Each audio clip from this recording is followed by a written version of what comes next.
Morning sir. Corona time आप सबको याद होगा। Yes sir. बहुत सारी अच्छी बुरी यादें कोरोना टाइम की जुड़ी हुई हैं। मेरी भी कुछ ऐसी यादें हैं कोरोना टाइम की। जब मदर को कोरोना हुआ तो उनकी देखभाल की जिम्मेवारी मेरी लगी। मैं हॉस्पिटल्स भी उनको लेके जाता था, उनको दवाइयाँ देनी, उनको खाना देना, सब कुछ मैं ही कर रहा था। जब मैं हॉस्पिटल जा रहा था तो वहाँ बाहर मैं काफ़ी पेशेंट्स देखता। वो बंदे अपने पैसा ना होने की वजह से किसी भी अच्छी जगह पे इलाज नहीं करा पा रहे थे। मैं मदर को हॉस्पिटल लेके जाता, वापस लेके आता, इस तरीके से दिन पे दिन निकलते चले गए और तकरीबन एक हफ्ता बीत गया। फिर एक अच्छी खबर आई कि मदर का कोरोना धीरे धीरे करके अब ठीक होने लग गया। उस टाइम पे मैं ये सोचने पे मजबूर हो गया कि पैसा कितनी बड़ी चीज़ है। एक दिन मैं वाइफ के साथ बैठा हुआ था उसी कोरोना टाइम में, तो वाइफ ने एक सवाल मेरे से पूछ लिया। वो क्या पूछा कि क्या ऐसी किसी भी चीज़ के लिए आपने कोई फाइनेंशियल प्लानिंग कर रखी है? तो मैं सोचने पे मजबूर हो गया कि क्या मेरे पास प्रोटेक्शन प्लान है, क्या मैंने बच्चे की शादी के लिए, बच्चे की हायर एजुकेशन के लिए कुछ ले रखा है। मैं सोचता रहा काफ़ी दिन तक सोचता रहा। उसके बाद मैंने जो टोटल देखा जो मेरा बन रहा था, उस हिसाब से मैं मोस्टली पैसा उस टाइम पे प्रॉपर्टीज़ में इन्वेस्ट कर रहा था। फिर जैसे ही कोरोना टाइम ख़त्म हुआ, मैं ऑफिस गया। ऑफिस जाते ही सबसे पहले मैंने अपना प्रोटेक्शन प्लान लिया। उसके बाद चाइल्ड एजुकेशन के लिए मैंने और दूसरी पॉलिसीज़ को अडॉप्ट किया। मैं ये देख रहा था कि उस टाइम का जब मैं पिक्चराइज कर रहा था मैं पिछली को, तो एक ही चीज़ समझ में आई। वो ये आई कि पैसा एक ही भाषा बोलता है। आज तुम मुझे बचा लो, जब तुम्हें ज़रूरत पड़ेगी तो मैं तुम्हें बचा लूँगा। चाहे कोई भी एस्पेक्ट्स हो, कोई भी खर्चा हो, कुछ भी अपने ड्रीम्स हों, वो सभी पैसे से पूरी होती। बिना पैसे के कोई भी चीज़ पूरी नहीं होती। तो इसके लिए हमें फाइनेंशियल प्लानिंग करनी पड़ती है। तो शुरू करते हैं अपने लिए, अपनों के लिए। मेरा नाम नवीन सिवाच है। मैं फिरोजपुर में एज ए डिविजनल मैनेजर काम कर रहा हूँ। सन 2008 से मैं SBI लाइफ के साथ जुड़ा हुआ हूँ और काफ़ी लंबा टाइम हो गया SBI लाइफ के साथ मुझे।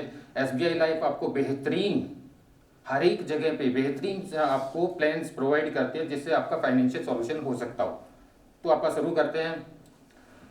किसी भी बंदे के फाइनेंशियल गोल्स की अगर हम बात करते हैं तो वो 3 तरह के हो सकते हैं कि 1 से 5 साल का कोई हो, या 1 साल से कम का हो, या 5 साल से ज़्यादा का कोई मेरा ड्रीम है जिसको मुझे पूरा करना है। उसके लिए मुझे फाइनेंशियल प्लानिंग करनी पड़ेगी। आदमी फाइनेंशियल प्लानिंग करता क्यों है? सबसे पहले उसके बच्चे की मैरिज करनी है, उसको एजुकेशन अच्छी दिलानी है, साथ में उसका कोई ऐसा सपना है कि मुझे बहुत अच्छा सा एक मकान बनाना है, या कोई अदर ड्रीम्स भी हो सकते हैं कि मुझे यूरोप टूर के लिए जाना है।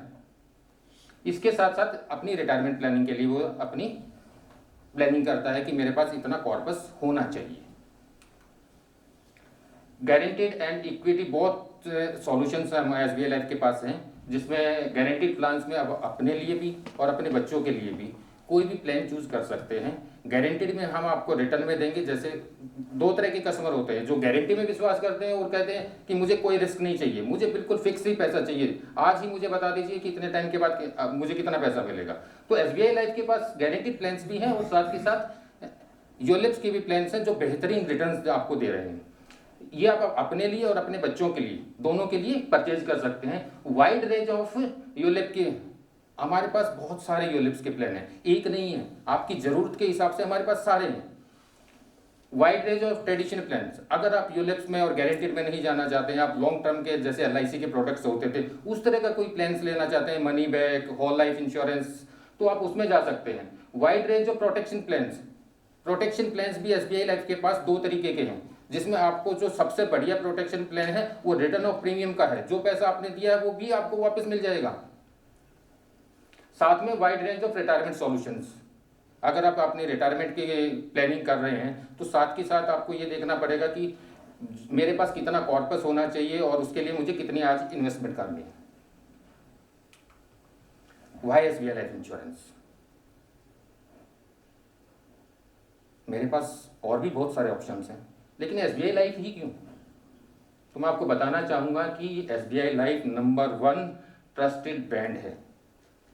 साथ में पूरे इंडिया में 1028 ब्रांचेज हैं जो आपको सेवाएं देती हैं। इसके साथ साथ 25,000 से ज़्यादा डेडिकेटेड एम्प्लॉयज़ हैं जो आपकी सेवा के लिए हमेशा तत्पर रहेंगे। इसके अलावा पार्टनर बैंक भी 14 है, इंक्लूडिंग अब पोस्ट ऑफिस भी हमारे पास SBI लाइफ की सर्विसेज दे रहा है।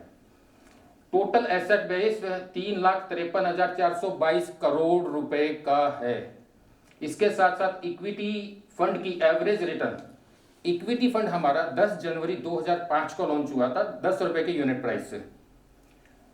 आज उसकी CAGR 16% है। 10 जनवरी 2005 को 10 रुपए से लॉन्च हुआ था। आज आप सोच सकते हैं कि वो कितने NAV होगी उसकी, लगभग 175 पे वो आज खड़ा है।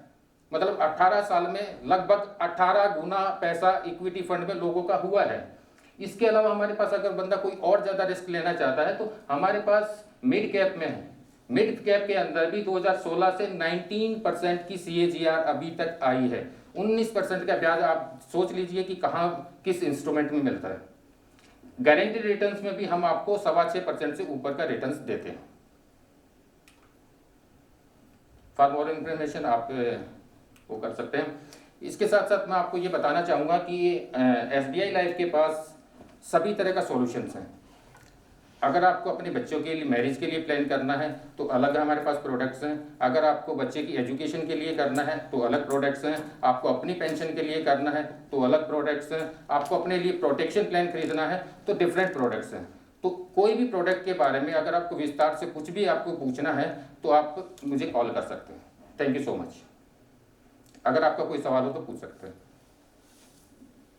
सर, आपने कहा कि अगर आप ज़्यादा रिस्क लेना चाहते हैं तो आप मिड कैप फंड में जाइए। इक्विटी और मिड कैप रिस्की फंड है क्या?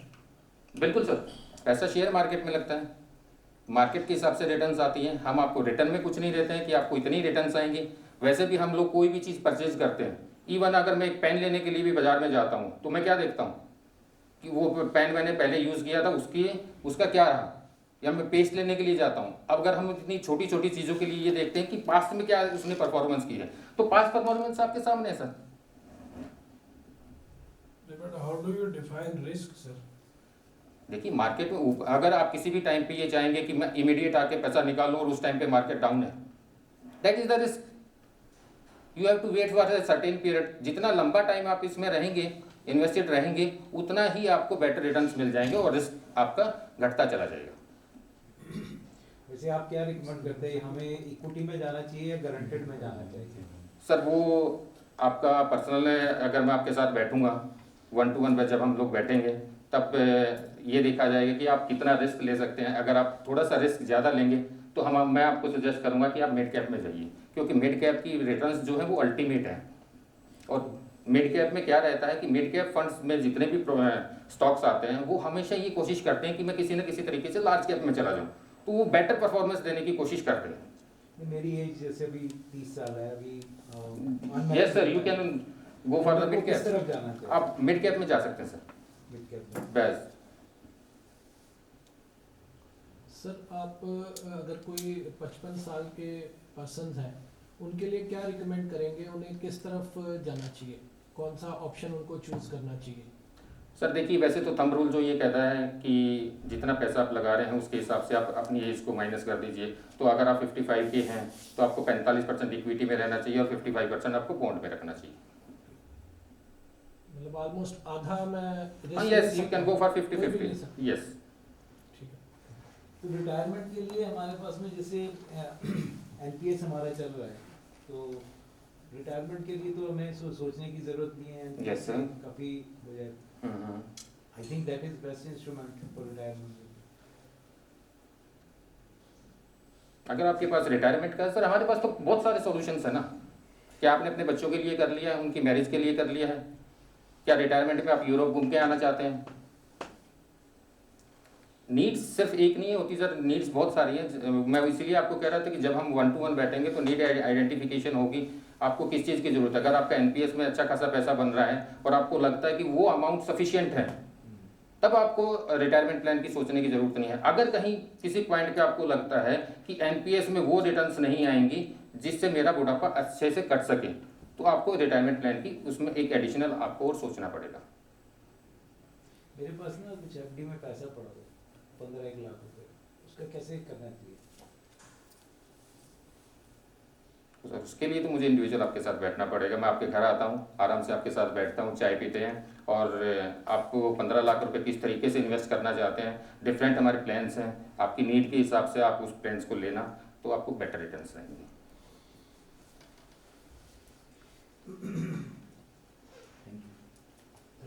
Thank you, sir. Thank you sir. Okay, right, good. So I think a lot of